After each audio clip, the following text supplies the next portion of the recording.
നടിയും അവതാരകയുമായ പാർവതി കൃഷ്ണയുടെ ഫേസ് യോഗ പരിശീലന ക്ലാസുകൾക്കെതിരെ സമൂഹമാധ്യമങ്ങളിൽ വിമർശനം രൂക്ഷമാകുന്നു. ഫേസ് യോഗ പരിശീലക കൂടിയായ നടിയുടെ യോഗയുമായി ബന്ധപ്പെട്ട വീഡിയോകൾ തട്ടിപ്പാണെന്നാണ് വിമർശനം. ഫേസ് യോഗ എന്നത് അശാസ്ത്രീയമാണെന്ന് ചൂണ്ടിക്കാണിച്ചും താരത്തെ വിമർശിച്ചും ഒട്ടേറെ പേർ രംഗത്തെത്തുന്നുണ്ട്. വിമർശകർക്ക് മറുപടിയുമായി താരവുമെത്തി. നായ്ക്കൾ കുരയ്ക്കുന്ന ഇൻസ്റ്റഗ്രാം പോസ്റ്റ് ആണ് പാർവതി ഇൻസ്റ്റഗ്രാമിലൂടെ പങ്കുവച്ചത്. കുരയ്ക്കുന്നവർ കുരയ്ക്കട്ടെ എന്ന മറുപടിയാണ് വിമർശകർക്കായി താരം നൽകിയത്. ശാസ്ത്രീയ പദങ്ങൾ ഉപയോഗിച്ച് പ്രേക്ഷകരെ ആകർഷിക്കുന്ന പാർവതി സത്യത്തിൽ സ്യൂഡോ സയൻസാണ് പ്രചരിപ്പിക്കുന്നതെന്നാണ് വിമർശനം.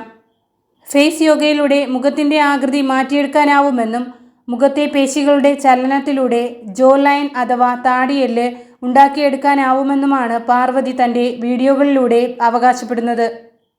സ്വന്തം മുഖത്തിൻ്റെ മാറ്റങ്ങൾ തെളിവായി കാണിച്ചുകൊണ്ടാണ് അവർ തൻ്റെ ഫേസ് യോഗ ക്ലാസുകളിലേക്ക് ആളുകളെ ആകർഷിക്കുന്നത്. എന്നാൽ മുഖത്തെ പേശികളുടെ ചലനത്തിലൂടെ ഒരു മാറ്റവും സാധ്യമല്ലെന്നും യോഗയുമായി ഫേസ് യോഗയ്ക്ക് ഒരു ബന്ധവും ഇല്ലെന്നും തികച്ചും അശാസ്ത്രീയമാണിതെന്നുമാണ് വിമർശകരുടെ വാദം. അതേസമയം താൻ ആയിരക്കണക്കിന് ആളുകളെ ഫേസ് യോഗ പരിശീലിപ്പിച്ചിട്ടുണ്ടെന്നും അവർക്കൊക്കെയും റിസൾട്ട് കിട്ടിയിട്ടുണ്ടെന്നുമാണ് പാർവതിയുടെ അവകാശവാദം. എന്നാൽ ഇതൊക്കെയും പാർവതിയുടെ മാത്രം കണ്ടെത്തലാണെന്നും ശാസ്ത്രീയമായ ഒരു തെളിവും ഈ ഫലങ്ങൾക്കൊന്നും ഇല്ലെന്നും വിമർശകർ ചൂണ്ടിക്കാണിക്കുന്നു.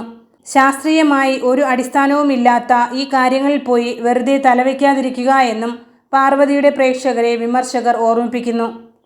അതേസമയം ഫേസ് യോഗ പരിശീലനവുമായി പാർവതി ഇപ്പോഴും സജീവമാണ്. 1 മാസം നീണ്ടു നിൽക്കുന്ന പരിശീലന ക്ലാസ്സിൽ 10 പേർക്ക് സൗജന്യമായി ക്ലാസ് നൽകാമെന്നൊരു പോസ്റ്റും കഴിഞ്ഞ ദിവസം താരം പങ്കുവച്ചിരുന്നു.